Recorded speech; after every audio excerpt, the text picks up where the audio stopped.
SL explore channel. ಇವತ್ತು ನಾವು ಮೃತ್ಯುಂಜಯ ಟೆಂಪಲ್ಗೆ ಬಂದಿದ್ದೀವಿ.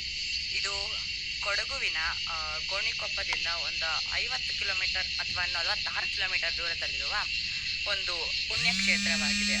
ಇದು ಮೃತ್ಯುಂಜಯ ದೇವಸ್ಥಾನ ಎಂಬುದಾಗಿ ಪ್ರಸಿದ್ಧವಾಗಿದೆ. ಇಲ್ಲಿ ಪ್ರತಿದಿನವೂ ಸಾವಿರಾರು ಜನರು ಬರುತ್ತಾರೆ.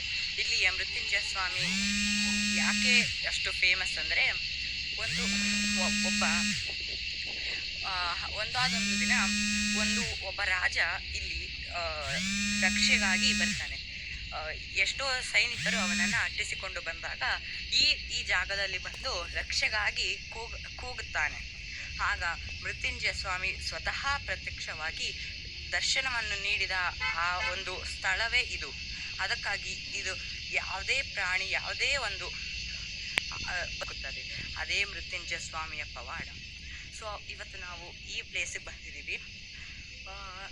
ಇನ್ನೇ ಒಳಗಡೆ ಹೋಗೋಕ್ಕೆ ವಿಡಿಯೋ ಎಲ್ಲ ಅಲೌ ಇಲ್ಲ, ಪ್ರೊಹಿಬಿಟ್ ಆಗಿದೆ. ಸೊ ಹೀಗಿದೆ ನೋಡಿ ದೇವಸ್ಥಾನ.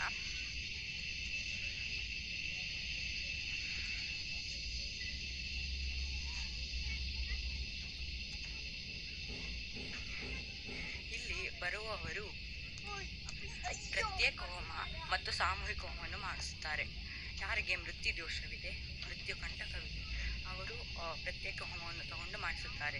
ಮಿಕ್ಕಿದವರಿಗೆ ಸಾಮೂಹಿಕ ಹೋಮವೂ ಇರುತ್ತದೆ. ಪ್ರತ್ಯೇಕ ಹೋಮವು ತುಂಬ 2000 ಹೋಮವಾಗುತ್ತದೆ.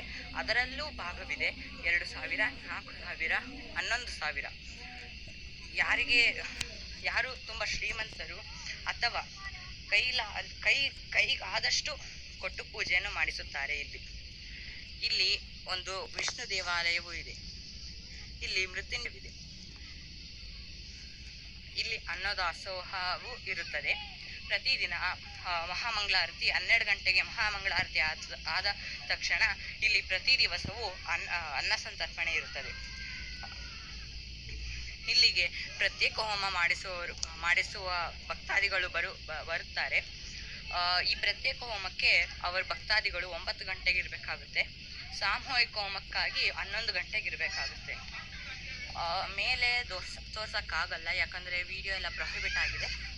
So please subscribe my channel, like, share ಮತ್ತು ಸಬ್ಸ್ಕ್ರೈಬ್ ಮಾಡಿ.